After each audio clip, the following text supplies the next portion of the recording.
और कैसे बिहार चल रहा है रिमोट कंट्रोल से दिल्ली के दो लोग जो वहाँ बैठ रहे हैं, जो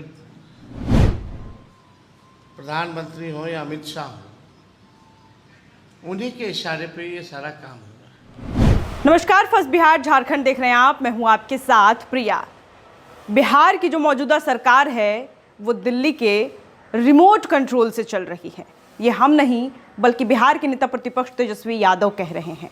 तेजस्वी यादव लगातार सुर्खियों में बने हुए हैं इस बात को लेकर के कि जिस तरीके से मतदाता पुनरीक्षण कराने की जो पूरी प्रक्रिया है इलेक्शन कमीशन की, उसके बाद से ही तेजस्वी यादव एक्टिव हो गए हैं। मतदाता सूची पुनरीक्षण को लेकर के लगातार विपक्ष पर सवाल कर रहे हैं कि क्या आखिरकार इतनी जल्दी मतदाता पुनरीक्षण कराने की क्या जरूरत थी और चुनाव से ठीक पहले ही यह डिसीजन क्यों लिया गया। वो ये भी कहते हुए नजर आ रहे हैं कि अब इलेक्शन कमीशन अपने इशारों पर नहीं, अपने उसूलों पर नहीं, बल्कि बीजेपी के कहे जाने पर वो काम कर रहा है।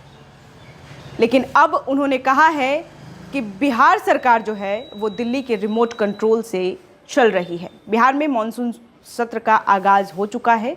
विपक्ष पार्टियां लगातार सदन में सरकार का घेराव करते हुए नजर आ रही। तो वहीं सरकार भी कह रही है कि विपक्ष जो है वो बेकार में वोटर लिस्ट को लेकर के, मतदाता पुनरीक्षण को लेकर के वो बेवजह सिर्फ और सिर्फ घेराव करने की कोशिश कर रहा है।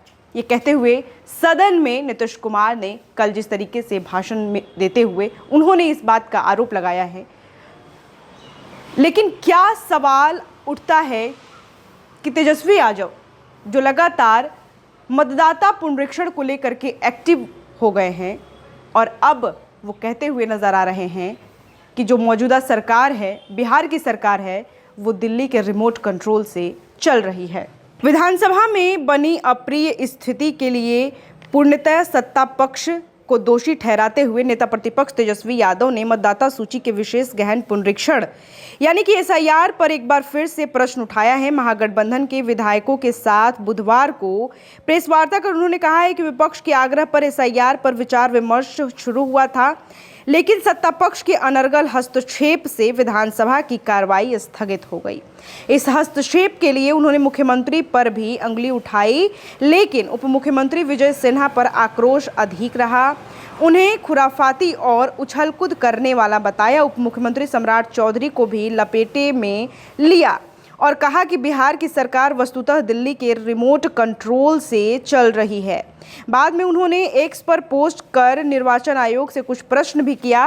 सत्ता पक्ष के रवैये से क्षुब्ध तेजस्वी ने विधानसभा अध्यक्ष नंदकिशोर यादव की बार बार प्रशंसा की, उनका आभार जताया और कहा कि राजनीतिक इतिहास में संभवतः यह पहला अवसर है जब सत्ता पक्ष के कारण विधानसभा की कार्रवाई स्थगित हुई।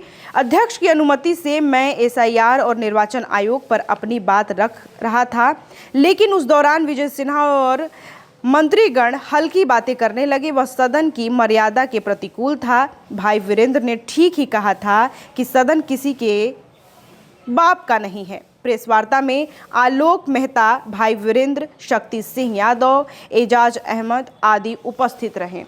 बिहार के नेता प्रतिपक्ष तेजस्वी यादव लगातार मतदाता सूची पुनरीक्षण को लेकर के मौजूदा सरकार को घेरते हुए नजर आ रहे हैं। अब सब पूरे सदन में सभी लोग जो है, सब लोगों को पता है था कि चर्चा किस पे हो रही है, लेकिन माननीय मुख्यमंत्री जी को पता नहीं, अपना जो बोलते हैं वही अपना बोलते रहे। फिर हम भी हस्तक्षेप नहीं किए, हमको ठीक नहीं लगा इस पे बोलने का।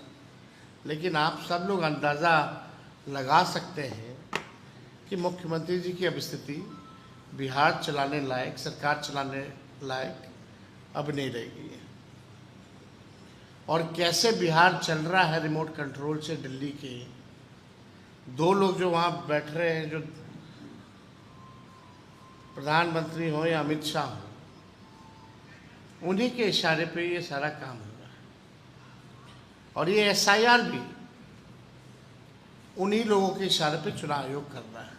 चुनाव आयोग के पास कोई जवाब नहीं। हालांकि 28 तारीख को मामला कोर्ट में है, लेकिन आप सोचिए, जो वोटर्स होते थे वो सरकार चुनती थी। आज उल्टा हो रहा है, अब सरकार में बैठे लोग वोटर चुन रहे हैं। वोटर सरकार चुनती थी और सरकार में बैठे लोग आज वोटर को चुन रहे हैं। तो बिहार लोकतंत्र की जननी है और यहीं से प्रयास किया जा रहा है लोकतंत्र को जो है खत्म करने का। आप देखिएगा, ये कल इलेक्शन कमीशन द्वारा ये प्रेस नोट जारी हुई है। इसमें पाया गया कि लगभग 50 लाख से भी अधिक यानी 6.62% पाए नहीं गए अपने एड्रेस पे।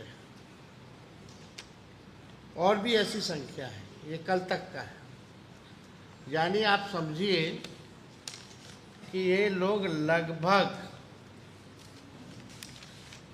50 से 80 लाख या हो सकता है उससे भी बेसी ज़्यादा जो सूची में से नाम यानी काटेंगे।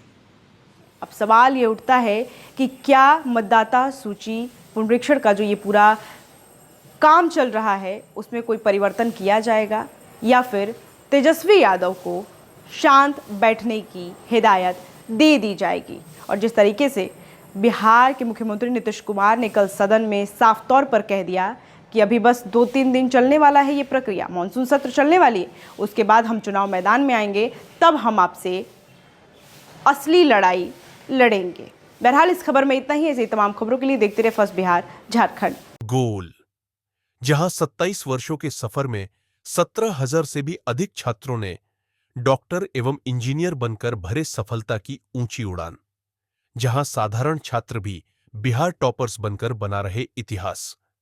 दूरदर्शी शिक्षाविद श्री बिपिन सिंह के मार्गदर्शन में मेडिकल एवं इंजीनियरिंग के लाखों छात्रों के लिए आशा की किरण के रूप में गोल, द रिजल्ट फैक्ट्री।